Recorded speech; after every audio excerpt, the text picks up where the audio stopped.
श्रोताओं, कल्पना कीजिए, अयोध्या के राजमहल में एक गहरी चुप्पी पसरी है। महाराज दशरथ, जिनके पास अपार वैभव और शक्ति है, किंतु उनका हृदय बेचैन है क्योंकि अब तक उनके वंश को आगे बढ़ाने वाला कोई उत्तराधिकारी नहीं है। ऐसे में उनके मन की व्याकुलता और प्रजा के भविष्य की चिंता किस प्रकार उभरती है।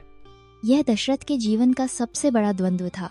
उन्होंने तीन रानियां कौशल्या, कैकेयी और सुमित्रा के साथ भी संतानहीनता का दर्द झेला। राज्य के सभी यज्ञ, अनुष्ठान और श्रियों से परामर्श बेकार सिद्ध हो चुके थे। उस समय अयोध्या के नागरिक भी भविष्य के राजा के इंतजार में थे, जिससे पूरे नगर में एक अनकही बेचैनी व्याप्त थी। बिल्कुल, जब एक शक्तिशाली राजा अपने जीवन के सबसे जरूरी उत्तराधिकारी के लिए परेशान होता है तो यह पूरा राज्य प्रभावित होता है। लेकिन क्या उस समय किसी विशेष समाधान या सलाह की आशा बाकी थी, या दशरथ ने हार मान ली थी? दशरथ ने कभी हार नहीं मानी। उन्होंने श्रियों से मार्गदर्शन लेना जारी रखा। अंततः एक सुबह जब उम्मीद की एक नई किरण फूटी, महर्षि वशिष्ठ उनके समक्ष उपस्थित हुए। उन्होंने एक विशेष यज्ञ, पुत्र कामेष्ठ यज्ञ के आयोजन की सलाह दी, जिसने दशरथ और पूरे अयोध्या को फिर से आशा से भर दिया। महर्षि वशिष्ठ की सलाह पर दशरथ ने पुत्र कामेष्ठ यज्ञ की तैयारी शुरू की। इस यज्ञ का महत्व क्या था और इसे सफल बनाने के लिए किन विशेष बातों का ध्यान रखा गया? पुत्र कामेष्ठ यज्ञ वैदिक काल का एक दुर्लभ और अत्यंत प्रभावशाली अनुष्ठान था, जिसे संतान प्राप्ति हेतु किया जाता था। महर्षि वशिष्ठ ने सुझाव दिया कि इस यज्ञ के संचालन के लिए श्री श्रृंग को बुलाया जाए, जिनकी तपस्या और सिद्धि अयोध्या के भाग्य को बदल सकती थी। सभी धार्मिक नियमों और मंत्रोच्चार के साथ इस यज्ञ में अग्नि में आहुति दी गई, जिससे वातावरण पूरी तरह आध्यात्मिक हो उठा।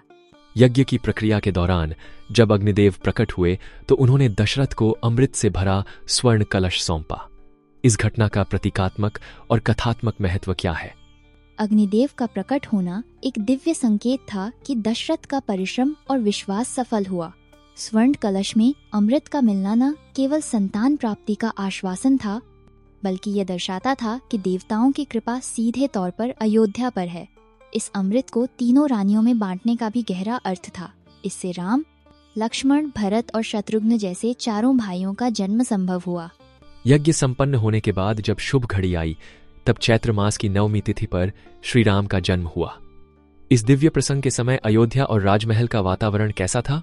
अयोध्या उत्सव के रंग में डूब गई थी। नगरवासियों ने घर घर दीप जलाए, पुष्प वर्षा की, नृत्य और गीत के आयोजन हुए।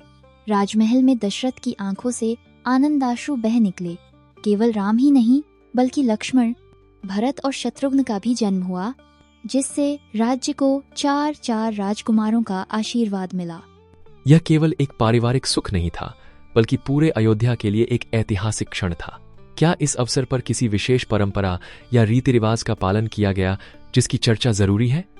बिल्कुल। रामनवमी के दिन अयोध्या में विशेष पूजा अर्चना, संकीर्तन और नगर भ्रमण जैसे आयोजन हुए। राजमहल को फूलों और दियों से सजाया गया।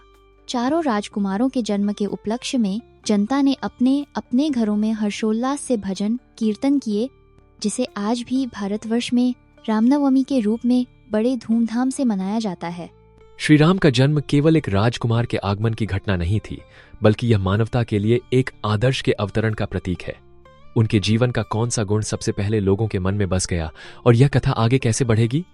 श्री राम के चरित्र में मर्यादा, त्याग और धर्म पालन का विशेष स्थान है। रघुकुल शिरोमणि कहे जाने वाले राम ने अपने आचरण से यह दिखाया कि जीवन में आदर्शों का पालन कितना जरूरी है। यह कथा अब आगे बढ़ेगी जब महर्षि विश्वामित्र अयोध्या पहुंचेंगे और राम को अपने साथ लेकर उनकी पहली परीक्षा, ताड़का वध, की ओर ले जाएंगे। तो श्रोता मित्रों, अगली कड़ी में हम जानेंगे कि किस प्रकार महर्षि विश्वामित्र के आगमन ने राम और लक्ष्मण के जीवन की दिशा बदल दी और कैसे बालक राम ने पहली बार अधर्म के विरुद्ध शस्त्र उठाया। अगली कड़ी में न केवल राम की वीरता, बल्कि गुरु शिष्य परंपरा और धर्म युद्ध की गूढ़ता भी उजागर होगी। तब तक के लिए जय श्री राम। आपके साथ इस दिव्य कथा यात्रा में बने रहिए, क्योंकि रामायण की प्रत्येक घटना में छुपा है जीवन का गूढ़ संदेश।